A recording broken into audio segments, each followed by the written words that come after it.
Good evening everyone. Welcome to the live class.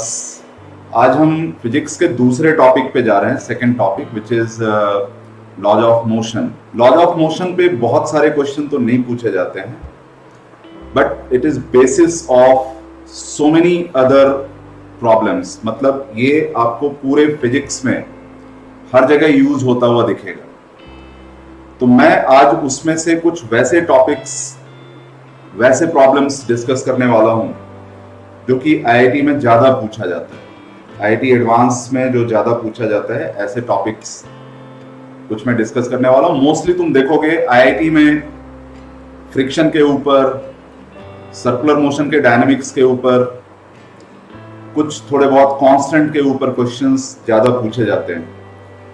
तो वही सारे टॉपिक्स में से कुछ थोड़े से एग्जांपल्स हम करेंगे और उसी के थ्रू हम कॉन्सेप्ट सीखेंगे। So I start with a simple problem, and the problem is here on the screen. It says a car C of mass m1 rests on a plank P of mass m2. ठीक है, एक car है, Planck के ऊपर rest कर रहा है। The plank rests on a smooth floor. The string and pulley are ideal.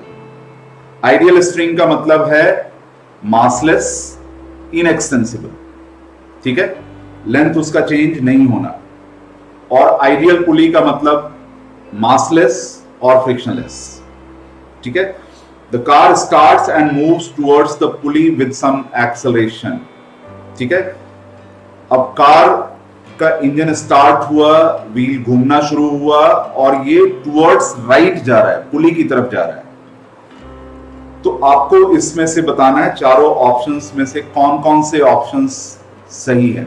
All surfaces are smooth, ये पूछा है अनमोल ने। तो अगर स्मूथ सरफेस होगा तो क्या उसके ऊपर मोशन होगा?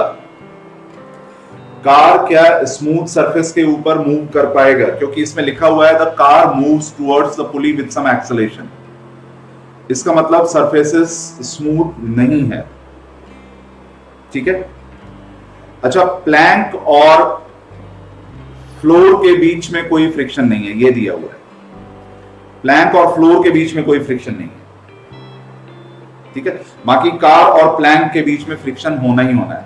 आपको हिंट दे रहा हूं कि कार का व्हील क्लॉकवाइज घूमेगा तो प्लैंक के ऊपर व्हील की स्लिपिंग की टेंडेंसी होगी बैकवर्ड, और फ्रिक्शन हमेशा स्लिपिंग के ऑपोजिट डायरेक्शन में लगता है बॉडी के ऊपर। तो सरफेस के ऊपर अगर स्लिपिंग की टेंडेंसी है बैकवर्ड टुवर्ड्स लेफ्ट, तो कार के ऊपर फ्रिक्शन लगेगा टुवर्ड्स राइट, ठीक है। तो ये मैं एक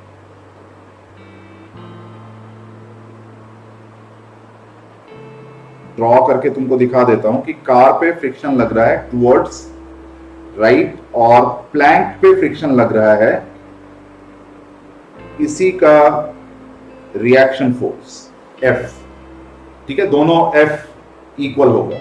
चलो ये हिंट है।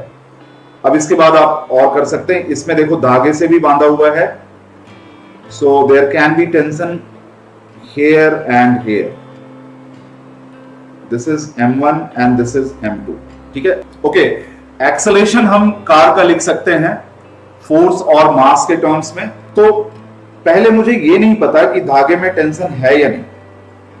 अच्छा, पहले टेंशन आएगा भी नहीं, जरूरत होगी तभी टेंशन आएगा, तो वो उसके हिसाब से सोचना।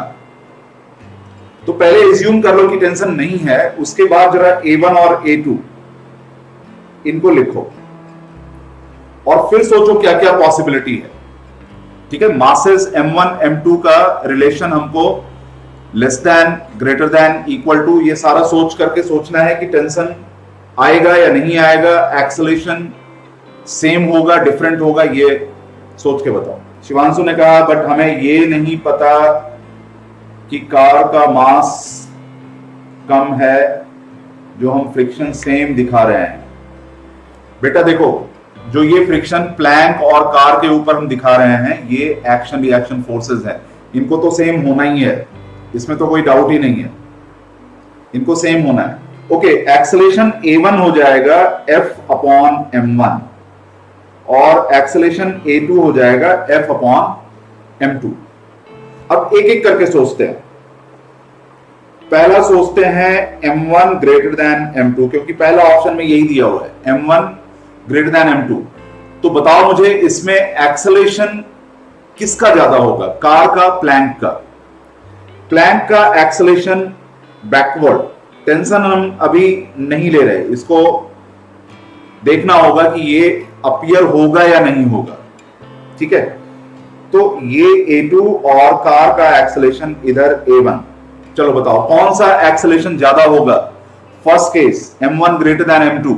इसमें देखो M1 बड़ा है तो A1 छोटा होगा A2 से, ठीक है। अगर धागा नहीं होता तो क्या होता, कार स्लो स्लो इधर मूव करता और प्लैंक फास्ट फास्ट इधर चला जाता। अब बताओ मुझे धागे में टेंशन आएगा क्या? फर्स्ट केस में धागे में टेंशन आएगा। भाई ये स्लो चलना चाह रहा है, मान लो ये 1 मीटर चलना चाह रहा है और ये 2 मीटर चलना चाह रहा है, तो क्या धागा टाइट होगा? धागा टाइट होगा तभी उसमें टेंशन आएगा, क्योंकि प्लैंक, अब ये देखो ना, यहां से ये कहीं से जुड़ा हुआ है, ये इसके ऊपर से आ रहा है। अब ये तो स्लो चलना चाह रहा है और ये फास्ट चलना चाह रहा है, तो धागे में टेंशन आ जाएगा। तो फर्स्ट ऑप्शन इज करेक्ट। अगर M1 M2 से बड़ा है तो फिर धागे में टेंशन आ जाएगा। और मुझे ये भी बताओ कि फिर क्या प्लैंक ज्यादा तेज निकल पाएगा आगे? क्या A1 और A2 फिर इक्वल होगा या A2 वाकई ज्यादा हो जाएगा A1 से? तो ऐसे ही चेक करना है, ठीक है। इसमें A1 और A2 इक्वल ही होगा क्योंकि धागे से बंधा हुआ है, तो दिस इज नॉट पॉसिबल। ये पॉसिबल नहीं है कि प्लैंक ज्यादा मूव कर जाए, ठीक है। तो धागे में टेंशन आ जाएगा, A1 इक्वल टू A2 होगा इन मैग्नीट्यूड। ए मैंने आपको बता दिया, आपको सोचने का तरीका बता दिया। सबसे पहले केवल फ्रिक्शन लेकर के करना था, टेंशन आएगा या नहीं आएगा, यही चीज हमको चेक करना है। तो यहां पे टेंशन फर्स्ट केस में आ जाएगा। सेकंड में लिखा है अगर M1 छोटा है M2 बड़ा है, तो देखो ये अलाउड है कि प्लैंक 1 मीटर जाए और कार इसके ऊपर ये 2 मीटर चला जाए, तो धागा स्लैक हो जाएगा, स्लैक हो जाएगा यहां, ठीक है। ये अगर ज्यादा चला गया, ये कम गया, A1 अगर ज्यादा है A2 कम है, तो ये अलाउड है, बट A2 ज्यादा होना अलाउड नहीं है, ठीक है। So almost all of you are correct, चारों इसमें ऑप्शन सही होगा, ठीक है। Good, okay. अंकित ने एक चीज पूछा था कि how to tackle pulleys which are rough, ठीक है। तो इसको जरा ठीक से समझना। पुली अगर रफ है तो हम क्या करेंगे, ये मैं आपको बता रहा हूं। देखो सपोज ये हमारा पुली है, ठीक है, और ये रफ है, ठीक है, और यहां इस पे जो है ना धागा इस तरह से ऐसे करके, ठीक है। मैंने कुछ भी एंगल ले लिया यहां पे, ये कुछ भी एंगल है, ठीक है। Let's say this is phi angle, this is phi angle, ठीक है। अब ऐसे करते हैं, इधर का टेंशन T1 और इधर का टेंशन T2 है, ठीक है। धागे के दोनों साइड एक तो टेंशन डिफरेंट होगा, ठीक है, क्योंकि बीच में फ्रिक्शन भी है, तो टेंशन दोनों साइड इक्वल नहीं हो सकता। ये नॉन आइडियल पुली है, ठीक है। अभी देखो इसमें क्या करना है, यहां से थीटा एंगल पे मैं एक छोटा सा एलिमेंट लेता हूं, ये कितने लेंथ का हो जाएगा, dl will be equal to r d theta, ठीक है, ऐसे। तो अभी देखो यहां पे एक, सपोज इस जगह पे टेंशन T है और इधर टेंशन है T प्लस dt, ठीक है। थीटा एंगल पे d थीटा, ये हमने छोटा सा एक एलिमेंट लिया, ठीक है। अभी देखो टी ज्यादा है और टी प्लस डी टी कम है, क्योंकि ये पूरा स्ट्रिंग राइट की तरफ स्लिप कर रहा है। T1 is greater then T2, ठीक है, ये पूरा स्ट्रिंग राइट की तरफ स्लिप कर रहा है, ये हम एज्यूम कर रहे हैं। तो मैं यहां पे क्या लिख सकता हूं, यहां पे देखो, ये इसको मैं एक नॉर्मल, इस छोटे से पोर्शन पे नॉर्मल लग रहा है, ये मैं n लिख देता हूं, और यहां पर एक फ्रिक्शन लग रहा होगा, क्योंकि मोशन की टेंडेंसी टुवर्ड्स राइट है, तो फ्रिक्शन टुवर्ड्स लेफ्ट लग रहा होगा, और फ्रिक्शन का वैल्यू हो जाएगा F equal to mu into n, ठीक है। अच्छा, अभी देखना n का वैल्यू कैसे निकालोगे। ये एंगल जो है ना, ये this will B d theta upon 2 and this will also be d theta upon 2, ठीक है। ये मैं थोड़ा सा इसको बड़ा करके दिखा देता हूं, ठीक है। ऐसे ये एंगल पूरा d थीटा है, ठीक है, ये पूरा d थीटा एंगल है, तो ये d थीटा बाई 2 हो जाएगा, ये भी d थीटा बाई 2 हो जाएगा, और स्ट्रिंग को यहां पे मैं दिखा रहा हूं, ये स्ट्रिंग है, ठीक है। इस पर इधर को फोर्स लग रहा है T, इधर को फोर्स लग रहा है T प्लस dt, ये यहां पे नॉर्मल लग रहा है, normal will be this is d theta by 2 and this is also d theta by 2, ठीक है। और फ्रिक्शन, मैंने कहा कि फ्रिक्शन पीछे की तरफ ऐसे लग रहा है, ठीक है, फ्रिक्शन सपोज इधर को लग रहा है ऐसे, तो minus D T will be equal to F, ऐसा हो जाएगा, ठीक है, क्योंकि नेट फोर्स इसके ऊपर आगे की तरफ लगेगा T minus T plus D T and that will be equal to F, क्योंकि हम ये एज्यूम करेंगे कि ये on the verge of slipping है, और F को मैं लिखूंगा म्यू इंटू n, ठीक है। So minus D T is mu into n, n को लिखोगे 2t sign D theta by 2, और क्योंकि डी थीटा बहुत छोटा है तो तुम इसको लिखोगे 2t nearly equal to sine D theta by 2 is D theta by 2, तो ये 2 और 2 कट जाएगा, तो यहां से ये आ जाएगा minus D T is equal to mu into T into D theta, ठीक है। अब ये वाला चीज को मैं यहां पे थोड़ा सा लिख देता हूं, so this will be minus D T by T is mu D theta, integrate कर लो T1 to T2 and this is 0 to 5, so you will get T2 equal to T1 e to the power minus mu theta। तो ये rough पुली के लिए formula है, ठीक है। आपने पूछा, मैंने बता दिया अभी, इसको यूज कैसे करेंगे, तो एक छोटा सा क्वेश्चन दे देता हूं, तुम उससे इसको कर लेना, ठीक है। ये फॉर्मूला लिख लो। ओके, यश ने पूछा है can you explain the third option, एक मिनट। थर्ड ऑप्शन में है if m1 is equal to m2, m1 equal to m2 अगर होगा तो a1 इक्वल टू a2 हो जाएगा। Yes, a1 equal to a2 अगर हो गया तो टेंशन की जरूरत ही नहीं है, फिर दोनों इक्वली मूव करेंगे, ठीक है। धागे में टेंशन कब आएगा, जब धागे को स्ट्रेच करने की कोशिश होगी, तो अगर स्ट्रेच करने की कोशिश नहीं है तो धागे में टेंशन आएगा नहीं। दोनों अगर इक्वली मूव करेंगे, अगर कार 1 मीटर आगे जाता है और प्लैंक 1 मीटर पीछे चला जाता है तो धागे में टेंशन आएगा नहीं। प्लैंक अगर ज्यादा तेज चलने की कोशिश करेगा तभी धागे के अंदर टेंशन आएगा, ठीक है। तो इसलिए थर्ड भी ठीक है, एक्सेलेरेशन सेम होगा, जो मैग्नीट्यूड ऑफ एक्सेलेरेशन है वो सेम होगा, a1 इक्वल टू a2 हो जाएगा, ठीक है। तो चलो ये फॉर्मूला लिख लो, मैं आपको बताता हूं किस तरह का क्वेश्चन। देखो, सपोज हमको ये दिया हुआ है कि एक पुली है, इसको हमने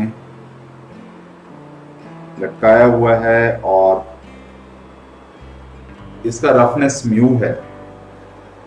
हमसे ये पूछा हुआ है कि ये इधर एक धागा हमने बांध के इधर एक मास लटकाया हुआ है, ठीक है। Let's say this mass is m, ठीक है, ये मास m है, और हमको ये बताना है कि इधर कितना मिनिमम और मैक्सिमम m हम लटका सकते हैं। Find range of small m so that system remains at rest, ठीक है। ये बताना मिनिमम और मैक्सिमम। पुली रफ है और फॉर्मूला जो अभी आपके सामने लिखा हुआ है उसी को यूज करना है। इस प्रॉब्लम को सॉल्व कर लो तो फिर अपने आप सारा चीज और समझ में आ जाएगा। स्मॉल m का पूरा रेंज बताना है। एक साइड हमने कैपिटल M मास लटकाया हुआ है, कैसे करोगे? अंकित ने कहा maximum is m e power mu into पाई। शिवांशु ने पूछा है, ये रिजल्ट हर क्वेश्चन में यूज कर सकते हैं, जहां पे रफ पुली होगा वहां पे बिल्कुल यूज कर सकते हैं। देखो मैक्सिमम का मतलब क्या है? मैक्सिमम का मतलब है इससे ज्यादा अगर आपने m दे दिया, स्मॉल m, तो मोशन होने लगेगा ऐसे। इसका मतलब यहां तक सिस्टम चला नहीं है। तो सिस्टम अगर नहीं चला है तो इस तरफ का टेंशन जो T1 मैं लिखूंगा that will be small mg, क्योंकि सिस्टम चला नहीं। और इस तरफ का motion T2 equal to capital mg, ठीक है, क्योंकि सिस्टम चला नहीं है। दोनों साइड टेंशन डिफरेंट हो सकता है क्योंकि पुली रफ है, ठीक है। तो आइडियल वाला मत सोचने लगना कि T1 T2 डिफरेंट कैसे ले लिया। और बिल्कुल ठीक है, ये जो एंगल यहां पे बन रहा है, this angle is pi, this angle is pi, ठीक है। तो अब क्या ये वाला फॉर्मूला अगर हम यूज करेंगे, T1 बड़ा है, T2 छोटा होगा, क्योंकि चलने की टेंडेंसी इधर है। मैक्सिमम अगर m है तो this is tendency, direct motion तो होगा नहीं, टेंडेंसी ऑफ मोशन ये लिख सकते हो। This is tendency of motion, ठीक है। तो टेंडेंसी ऑफ मोशन अगर इधर होगा इसका मतलब T1 ज्यादा है, तो that means T1 is equal to T2 e to the power mu theta, theta is pi, ठीक है। तो small m is capital M e to the power mu into pi, e to the power mu into this is. और minimum जब होगा small m तो इधर चलने की टेंडेंसी हो, ठीक है। Tendency of motion when m is minimum, ठीक है। फिर उस केस में सिंपली m इक्वल टू आ जाएगा m e to the power minus mu into pi, minus, ठीक है। टेंशन तो पुली के ऊपर, शिवांशु ने पूछा टेंशन का डायरेक्शन कैसे आया। टेंशन पुली के ऊपर नीचे की तरफ और ब्लॉक्स के ऊपर की तरफ होगा, क्योंकि टेंशन हमेशा क्या करता है? टेंशन ऑलवेज पुल्स, ठीक है। तो इन पे टेंशन का डायरेक्शन ऊपर और पुली के ऊपर नीचे की तरफ, ठीक है। ओके, चलो अब मैं एक क्वेश्चन आपके सामने रख रहा हूं। ये आईआईटी में पूछा हुआ क्वेश्चन है, ठीक है। इसको देख करके तुमको थोड़ा सा आइडिया आ जाएगा कि आईआईटी में किस तरह से क्वेश्चंस को पूछते हैं, ठीक है। This is a good question, एक बार इसको अच्छी तरह से देखो, पढ़ो, ठीक है। देखो इसमें लिखा है in the figure masses m1 m2 and capital M, इनके वैल्यूज दिया हुआ है, ठीक है। m1 20 kg, m2 5 kg और कैपिटल M 50 kg। और फ्रिक्शन कैपिटल M और ग्राउंड के बीच में नहीं है, ये दिया हुआ है। और फ्रिक्शन जो ब्लॉक और बिगर ब्लॉक है कैपिटल M, उनके बीच में 0.3 है, और दोनों ही, ठीक है, M1 और M और M2 और ग्राउंड दोनों ही जगह पे फ्रिक्शन 0.3 है, ठीक है। मतलब यहां भी फ्रिक्शन इज 0.3, यहां भी फ्रिक्शन इज 0.3, ठीक है। The pulleys and string are massless, ठीक है, आइडियल है। The string is perfectly horizontal between P1 and M1 and also between P2 and M2. The string is perfectly vertical between P1 and P2 and external horizontal force F is applied to the mass capital M. ठीक है, यहां पर एक mass capital M पे force लगाया हमने F, ठीक है। और फर्स्ट पार्ट में आपसे पूछा हुआ है कि जो बड़ा ब्लॉक है कैपिटल M, इस पे सारे फोर्सेस दिखाना है, ठीक है, सारे फोर्सेस दिखाना है। और सेकंड पार्ट में एक कंडीशन दिया हुआ है, देखो यहां पे फ्रिक्शन F1 और यहां पे फ्रिक्शन F2, और कंडीशन दिया हुआ है F1 is equal to 2F2, ठीक है। उसके बाद आपको बताना ये कंडीशन है F1, F2, acceleration of masses, tension, ये सारा चीज बताना है, ठीक है, ये सारा चीज बताना है। ये ब्लॉक पे क्या क्या फोर्स लगेगा, देखो ब्लॉक पे अगर फोर्स दिखाना है कैपिटल M पे, तो इसके साथ जो पुली वुली है ना उसको भी आपको ड्रॉ करना पड़ेगा, ठीक है।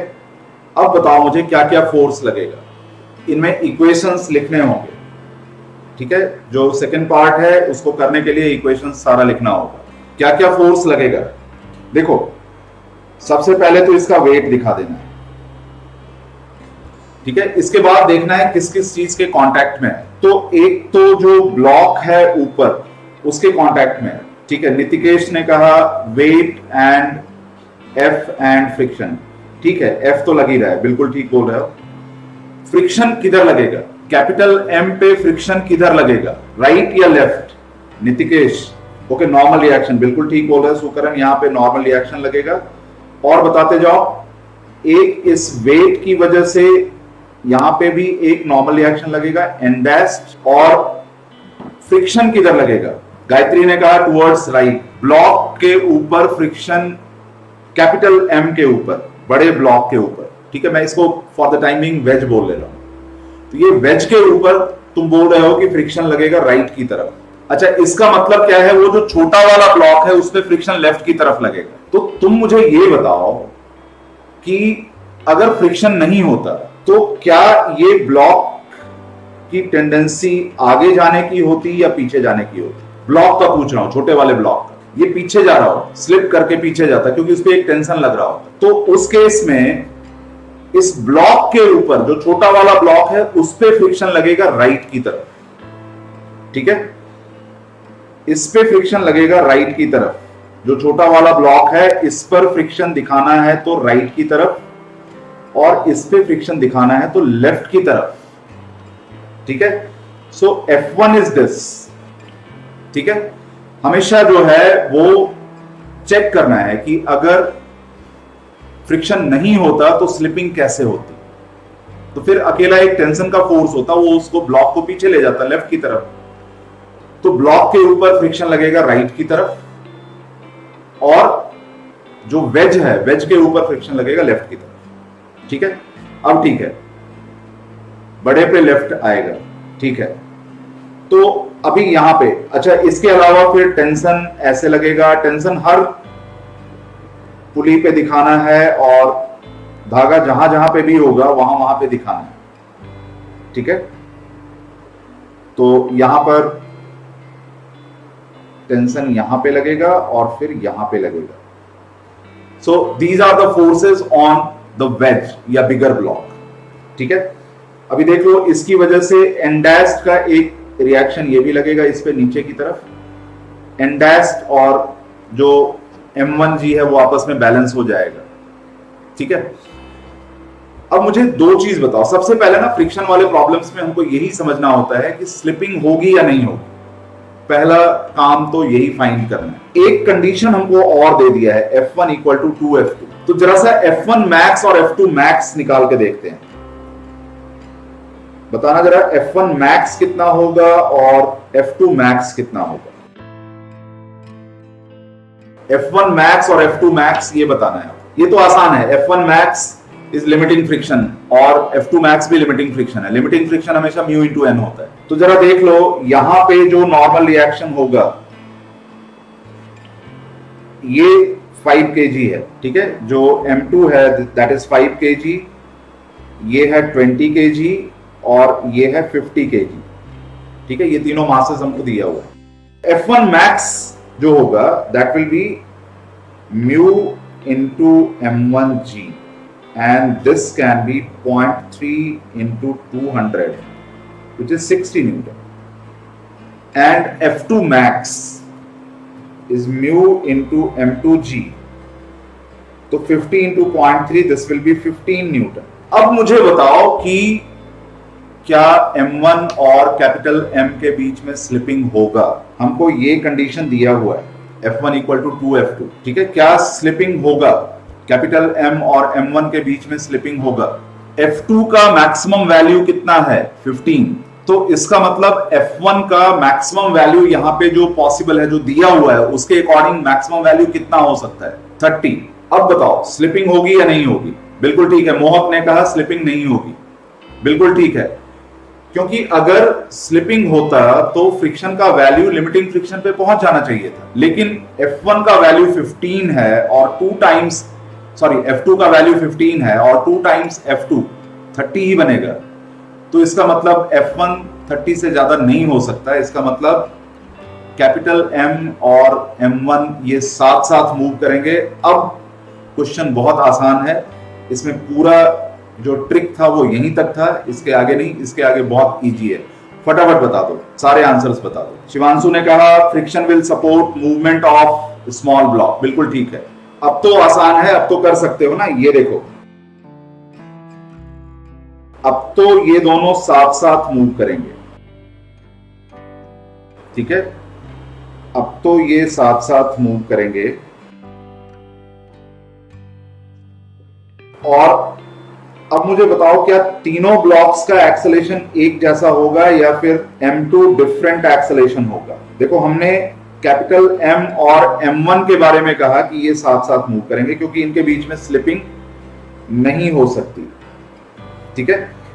M2 का बताओ, इन दोनों का मैंने कहा कि कॉमन मोशन होगा, कॉमन एक्सेलेरेशन। क्या M2 का भी वही एक्सेलेरेशन होगा, सबका इक्वल होगा। तो इसका मतलब अगर ये सारे इकट्ठे ही चल रहे हैं, ये F लग रहा है, तो कॉमन एक्सेलेरेशन क्या होगा। यहां पे फ्रिक्शन कितना हो जाएगा 15 न्यूटन, ठीक है। अच्छा, कैपिटल F भी हमको नहीं दिया हुआ है। अब एक एक करके तुम मासेस का लिख लो।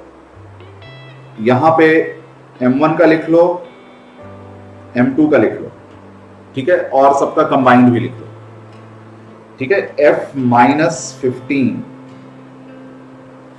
Is equal to M plus M1 plus M2 into A, first equation, ठीक है। सबका ऑल M1 का F1 minus T is equal to M1 into A। F1 जो है वो 30 है, 30 माइनस T। मोहक ने पूछा है एक्सेलेरेशन सभी का सेम इसलिए ही होगा क्योंकि स्ट्रिंग्स सारी टाइट है, बिल्कुल ठीक है भाई। जब स्ट्रिंग के साथ M2 भी बंधा हुआ है तो जितना M और M1 आगे मूव करेगा वो साथ साथ M2 को भी उतना ही ले जाएगा। स्ट्रिंग टाइट है, बिल्कुल ठीक है, ऐसे बोल सकते हैं हम, ठीक है। पहले सेकेंड और थर्ड से एक्सेलेरेशन निकाल लो। So 25 will be equal to 15, 25A will be equal to 15, तो A इक्वल टू हो जाएगा 3/5 और उसको फर्स्ट इक्वेशन में यूज कर लो। F इक्वल टू 60 आ जाएगा, फिर कोई भी एक इक्वेशन यूज कर लो। T इज 18 न्यूटन, बिल्कुल ठीक है। T इक्वल टू 18 न्यूटन, बिल्कुल ठीक है। तो देखो ये IIT के प्रॉब्लम में बस एक जगह पे कहीं पे आपको कुछ आउट ऑफ द बॉक्स सोचना होगा। जैसे यहाँ पे क्या था, F1 इक्वल टू 2F2 दिया हुआ था, तो हमको सिर्फ ये समझने भर की देर थी कि स्लिपिंग नहीं होगी कैपिटल M और M1 के बीच में, तो पूरा प्रॉब्लम बहुत इजी हो जाता है। तो यही है आईआईटी प्रॉब्लम्स में, ऐसे ही हो। चलो अब ये एक रिलेटिवली सिंपल है प्रॉब्लम। मैं एक बार जो है आपको सिचुएशन यहाँ पे एक्सप्लेन कर देता हूं। ये एक ब्लॉक है मास m, इधर स्प्रिंग है, स्प्रिंग का स्प्रिंग कांस्टेंट हमको नहीं दिया हुआ, और इधर एक स्ट्रिंग है, स्प्रिंग स्ट्रिंग। अच्छा, अब ये बोल रहा है कि बारी बारी से एक बार स्प्रिंग को काटना है और एक बार स्ट्रिंग को काटना है, और दोनों ही केस में जो एक्सेलेरेशन होगा ब्लॉक का A1 और A2 वो निकालना है, और उनका रेशियो निकालना है A1 अपॉन A2 कितना होगा ये निकालना। ठीक है, A1 अपॉन A2 कितना होगा ये निकालना है। ठीक है, मैं क्वेश्चन पढ़ देता हूं। The given system is in equilibrium. Consider two different situations. In one case, the string is cut, leaving the spring as it is, and in second case, a spring is cut, leaving the string as it is. ठीक है, first case में string is cut, और second case में spring is cut. ठीक है, A1 upon A2 बताना है फटाफट। देखो ये आसान क्वेश्चन है, ये एंगल्स दिया हुआ है 53 डिग्री। ठीक है, ये 53 और ये भी 53, दोनों एंगल 53 दिया हुआ है। अच्छा, पहले ये भी बता दो कि स्प्रिंग और स्ट्रिंग में टेंशन कितना कितना है, क्या ये इक्वल है? स्प्रिंग और स्ट्रिंग का टेंशन जब हमने नहीं कोई कटिंग किया है, कोई काटा नहीं है, क्या उस टाइम पे दोनों में टेंशन इक्वल है? मोहक ने कहा इक्वल है। अच्छा, कैसे पता हमको इक्वल है? T1 और T2 इक्वल कैसे है, कैसे पता? क्योंकि ये एंगल्स इक्वल हैं। ठीक है, एक्चुअली क्या होगा, ये दोनों कंपोनेंट कैंसिल होना चाहिए। ठीक है, ये भी 53 और ये भी 53, so T1 cos 53 equal to T2 cos 53। तो ये अपने आप T1 इक्वल टू T2 आ गया, और इसको T बोल दो, और फिर धागे को कट करोगे तो इसका एक्सेलेरेशन कितना होगा? देखो, धागे को जब कट करोगे तो स्प्रिंग में एकदम से चेंज नहीं आता, स्प्रिंग में वो टेंशन रहेगा। ठीक है, धागे का टेंशन तो 0 हो गया, बट स्प्रिंग क्योंकि ऑलरेडी स्ट्रेच्ड है तो उसका टेंशन रहेगा। ठीक है, तो T पहले बता दो, T कितना है? देखो ये लिखोगे 2T sin 53 degree is equal to mg. So sin 53 is 4 by 5. So 8 by 5t is equal to mg. तो t equal to 5 mg by 8. अच्छा, अब बताओ, धागा तो हमने काट दिया, तो A1 कितना आ जाएगा? ब्लॉक ये है, एक इस पे mg ऐसे लग रहा है, और एक टेंशन ऐसे लग रहा है t, और एंगल है 53 डिग्री। बता दो इसका एक्सेलेरेशन कितना होगा? ब्लॉक का एक्सेलेरेशन कितना होगा? A1, और फिर स्प्रिंग को काटोगे तो A2 कितना होगा? A1 बताओ, A1 का आ गया, वैल्यू कितना आ गया? 5g/8। कैसे आया ये? 1 मिनट। तो ये T के कंपोनेंट्स क्या क्या हो गए? 4/5t, 4/5t इंटू mg/2 आ जाएगा। तो इस डायरेक्शन में इसका एक्सेलेरेशन हो जाएगा g/2, क्योंकि mg नीचे और ऊपर mg/2, इस डायरेक्शन का एक्सेलेरेशन g/2, और इधर ये है 3/5 इंटू 5/8 mg। तो इधर का एक्सेलेरेशन हो जाएगा, 5 कट गया, 3g/8। तो A1 हो जाएगा, A1 is root of 9g² upon 64 plus g² upon 4। तो ये देख लो, ये कितना हो जाएगा? 16 प्लस 9 25/64, 5g/8। बिल्कुल ठीक है, फर्स्ट का वैल्यू सही बताया, 5g/8 शिवांशु ने। सेकंड वाले का कितना आया एक्सेलेरेशन? सेकंड वाले का एक्सेलेरेशन जब तुमने स्ट्रिंग को रहने दिया, स्प्रिंग काट दिया, इसका बता दो ये फिर कैसे होगा। यहां पे अब ब्लॉक है and this angle is 53 degree, so this angle will be 37 degree. अब ये यहां से ऐसे घूमेगा, ऐसे, तो बता दो यहां पे इसका एक्सेलेरेशन कितना होगा। What will be the acceleration? Acceleration इसका इधर ही होगा, इस डायरेक्शन में नहीं हो सकता क्योंकि इस डायरेक्शन में धागा है। तो इस डायरेक्शन का एक्सेलेरेशन कितना होगा? इधर का एक्सेलेरेशन होगा g sin theta which is 3g/5।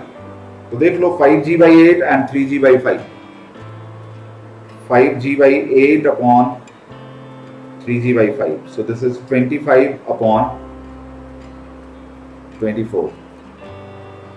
तो सेकंड हो जाएगा ऑप्शन। ये याद रखना है, स्प्रिंग के केस में अगर कोई चेंज आता है तो स्प्रिंग के फोर्स में सडन चेंज नहीं आएगा। तुमने धागा काट भी दिया तो स्प्रिंग को अपने नेचुरल लेंथ की तरफ जाने में थोड़ा टाइम लगेगा, कुछ इनर्शिया होगा। तो स्प्रिंग का टेंशन वही रखना है, ठीक है। लेकिन अगर तुमने स्प्रिंग काट दिया तो स्ट्रिंग का tension all of a sudden change हो सकता है, ठीक है। तुमने देखा स्प्रिंग काटने से पहले जो धागे में टेंशन था वो भी वही था 5 mg/8, और जैसे ही हमने धागा स्प्रिंग को काटा तो अब वो mg cos थीटा हो गया, ठीक है। cos 37 इज 4/5, तो 4/5 mg हो गया। तो सडनली 5 mg/8 से 4/5 mg हो गया धागे का टेंशन। तो धागे में tension all of a sudden change हो सकता है, बट स्प्रिंग का tension all of a sudden change नहीं हो सकता। ये अच्छी तरह से याद रखना। इसके ऊपर आगे रोटेशन वगैरह में भी क्वेश्चन पूछते हैं इस कॉन्सेप्ट के ऊपर, ठीक है। चलो ये फटाफट एक आसान क्वेश्चन है।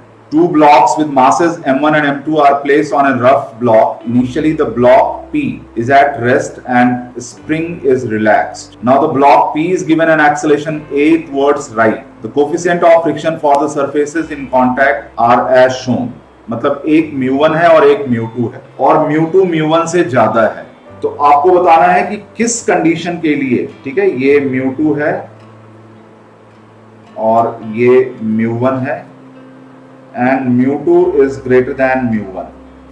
आपको बताना है इनमें से किस कंडीशन के लिए स्प्रिंग कंप्रेस होगा या कंप्रेस हो सकता है। देखो ऐसा इस तरह का हमारा सिचुएशन दिया हुआ है। ये ब्लॉक है, इसको हम इस डायरेक्शन में एक्सेलरेट कर रहे हैं ए से, और दो ब्लॉक्स हमने इस पे रखा हुआ है और बीच में स्प्रिंग है। This is m1 and this is m2। यहां पे फ्रिक्शन μ2 और यहां पे friction μ1 and μ2 is greater than μ1। ये दिया हुआ है। इसमें देखो दो मासेस m1 m2 है और इसको हम एक्सेलरेट कर रहे हैं a से, ठीक है। आई थिंक ये वाले ऑप्शंस आर क्लियर, ठीक है। Next time I will write bigger, ठीक है। तो ये अगर मैं A एक्सेलरेट करता हूं तो इनमें से किस सिचुएशन में स्प्रिंग कंप्रेस हो जाएगा ये बताना है। देखो ब्लॉक के ऊपर मुझे बताओ फ्रिक्शन किधर लगेगा। पहले स्प्रिंग जो है वो रिलैक्स्ड है, तो मतलब स्प्रिंग फोर्स तो लग नहीं रहा। तो फिर जैसे ही हम नीचे बिगर ब्लॉक को एक्सेलरेट करेंगे तो एक सूडो फोर्स दोनों ब्लॉक्स के ऊपर लगना शुरू होगा लेफ्ट की तरफ, ठीक है। और वो सूडो फोर्स इस पर होगा इस डायरेक्शन में m2a, और इस पे होगा इस डायरेक्शन में m1a, ठीक है। अब चारों ऑप्शन में से सोच के बताओ।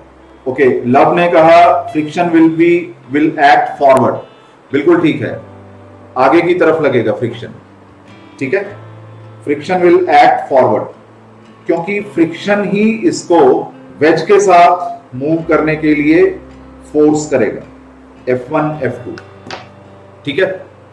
अच्छा, ये याद है आपको कि ब्लॉक के ऊपर ब्लॉक रख करके अगर मैं नीचे वाले ब्लॉक को एक्सेलरेट करूं तो कितने एक्सेलरेशन तक दोनों ब्लॉक साथ मूव करते हैं, ये याद है इसका रिजल्ट कुछ। अगर नीचे वाले ब्लॉक को मैं एक्सेलरेट करूं तो कितने एक्सेलरेशन तक ब्लॉक साथ साथ मूव करेंगे, ये आपने जरूर पढ़ा हुआ है, मैंने बताया हुआ है क्लासेस में। Up to what acceleration the blocks will move together. Mu into g. Shivanshu ने कहा बिल्कुल ठीक कहा, लव ने कहा म्यू इंटू जी बिल्कुल ठीक है, बिल्कुल ठीक है।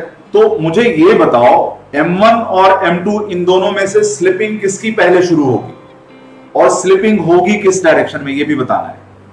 विद रेस्पेक्ट टू वेज ये ब्लॉक्स की स्लिपिंग किधर को होगी और पहले किसकी स्लिपिंग होगी, M1 या M2 किसकी स्लिपिंग पहले होगी। देखो ये जो M2 है ये μ2 इंटू जी एक्सेलेशन तक इसके साथ चलेगा और ये μ1 इंटू जी एक्सेलेशन तक इसके साथ चलेगा।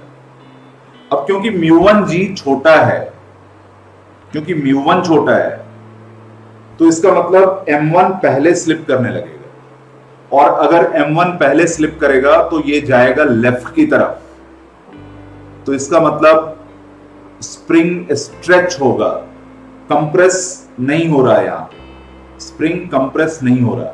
मतलब अगर स्लिपिंग स्टार्ट भी हुई तो जो M1 है वो ज्यादा लेफ्ट की तरफ जाएगा। अगर दोनों ही स्टार्ट हो गए, दोनों ही स्लिप करने लगे, मैंने एक्सेलेरेशन बहुत ही ज्यादा कर दिया, μ2 से भी ज्यादा कर दिया, ठीक है, क्योंकि एक ऑप्शन ये भी दिया हुआ है, सी में दिया हुआ है A ग्रेटर देन μ2 जी, ठीक है। तो इसका मतलब है कि कुछ भी हो जाए M1 ज्यादा स्लिप करेगा और लेफ्ट की तरफ जाएगा, इसका मतलब स्प्रिंग हमेशा यहां पे स्ट्रेच होगा, कंप्रेस नहीं होगा। तो इनमें से कोई भी ऑप्शन नहीं होगा, बी होगा, ठीक है। No values of A M1 M2 कुछ भी कर लो, स्प्रिंग कंप्रेस नहीं होगा, ठीक है। आपको समझ में आया, ठीक है। तो इसका आंसर डी होगा, ठीक है। ऐसे ही देखो कॉन्सेप्चुअल क्वेश्चंस होते हैं आईआईटी में। मैंने कुछ और क्वेश्चंस इसमें ये किया हुआ है, तो if you want you can take a screenshot of this and we can discuss if you solve them at home, तो अगली क्लास में हम उसको डिस्कस भी कर सकते हैं। You can take a screenshot of this.